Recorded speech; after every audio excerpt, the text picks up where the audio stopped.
Witam w kolejnym odcinku Stolarskie Triki z Ameryki i dziś pokażę Wam bardzo przydatną rzecz. Wiadomo, że czasami robi się wkręty i trzeba je zaflekować. I większość nawet początkujących stolarzy wie, jak uciąć tak zwane fleki i potem jakie wbić i jak to zrobić. Natomiast wyobraźcie sobie, że potrzebne Wam są kołki, bo fleki, bierzemy kawałek materiału, normalnie kładziemy i wiercimy, potem to odcinamy albo wyłamujemy. Ja mam tu różnej wielkości te do cięcia kołków, do cięcia tych fleków. Ja wiem, że to nie jest poprawna nazwa, ale wszyscy stolarze, z którymi w Polsce pracowałem, ci starsi zawsze używali tego, że to są fleki, więc nie wiem, jak to się nazywa poprawnie. Więc tu mam na pół cala, tu mam na 5/8 cala, czyli to jest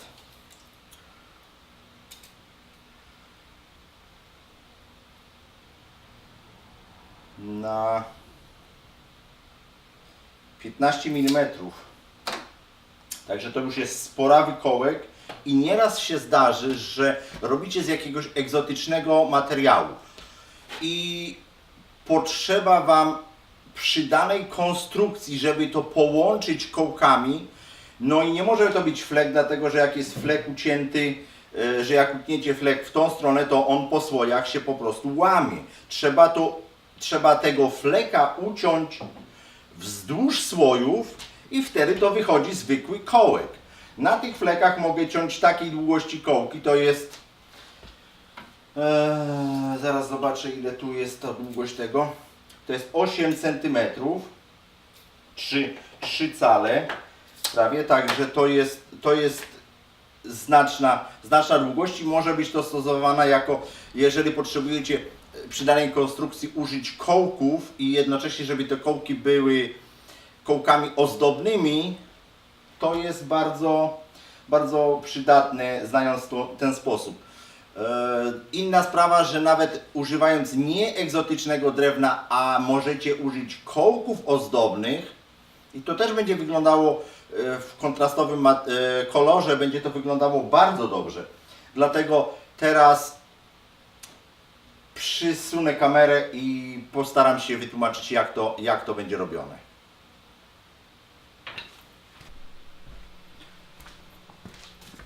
Użyję do tych celów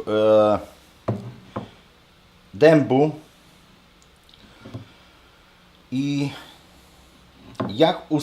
tu trzeba zrobić takie korytko albo po prostu MDF-u kawałek i przykręcone następne kawałki, żeby był opór. Jak ustawiamy, żeby nam, bo jeżeli nawet robimy fleki w ten sposób i wiercimy, to często się zdarzy, że zwłaszcza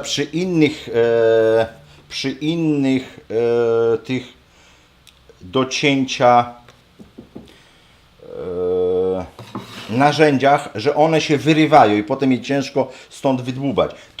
To jest bardzo dobre, dlatego że jak tniemy i nawet tam zostanie, tniemy drugi i on nam tu wypadnie. Są inne takie, że są zamknięte i wtedy to trzeba kombinować. Ja bardzo lubię tą firmę, bo po prostu nie ma tego problemu, że tam coś zostanie. Jak ustawić prawidłowo, żeby to żeby było jak najlżej na maszyny, żeby nam nie wyrywało tych kołków i żeby nie wyrywało nam też materiału, który po prostu, żeby nam to nie pękło, bo jeżeli tniemy to wzdłuż słoi kołek, to po prostu może nam rozszczypać ten materiał. Więc ja ustawiam w ten sposób, że bierze nam to kawałek, że ten frez, który nam to, czy to wiertło, wychodzi za materiał. W ten sposób wyrzuca wszystkie trociny i dlatego to jest, ja włączę, to będzie to widać, i dlatego to jest tak łatwo ciąć.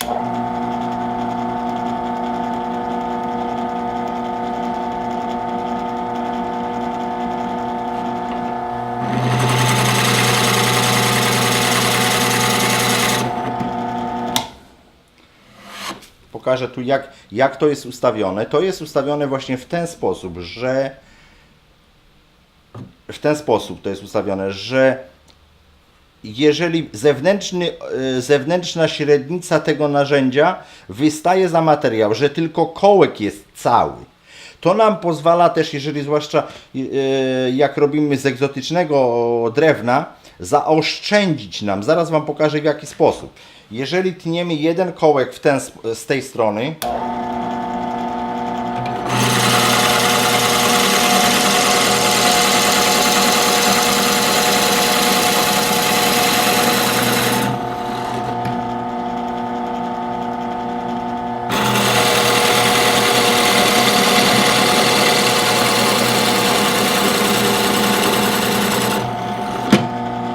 ja, żeby nie przedłużać, nie będę ciął tego do końca, po prostu tylko kilka, żeby pokazać jaka jest metoda.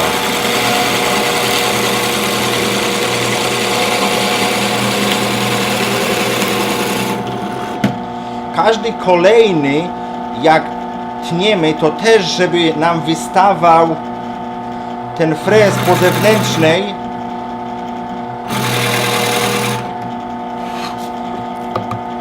to wtedy z tej strony i z tej, to wtedy wyrzuca nam trociny i powoduje, że to nie jest spalone, że jest pięknie ucięte, bardzo ładnie, bardzo równo, a jednocześnie jest to wiercić bardzo łatwo.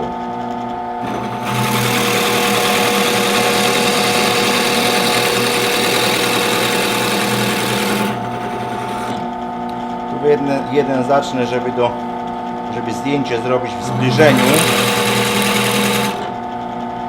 I teraz, jeżeli mamy ten materiał grubszy, jak odwrócimy sobie, to z drugiej strony możemy też naciąć.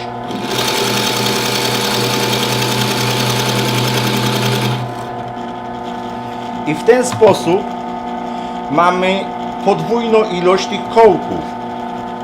Ja nie wiem, czy z tego mi wyda, dlatego że to jest akurat kawałek ze schodów, więc on nie jest za gruby, ale po prostu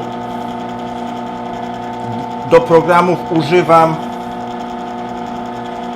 tego, co mi zostanie, bo po prostu zanim to wyrzucę, czy zabierze człowiek do palenia w kominku.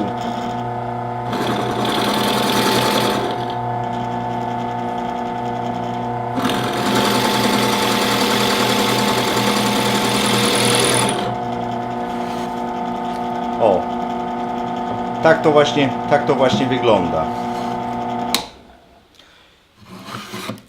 Tak to właśnie wygląda, jeżeli ten materiał by był odrobinkę grubszy, to łatwiej by nam to wychodziło i wtedy tniemy po drugiej stronie kołek naprzeciwko tych dwóch pierwszych, czyli dwa są tu, to następny tniemy pomiędzy, potem następny tniemy pomiędzy i pomiędzy, tylko mówię, ten materiał jest trochę za cienki, bo to jest ze schodów odpad, ale jakby był 5 mm grubszy, to bez żadnego problemu to nam po prostu wychodzi pięknie.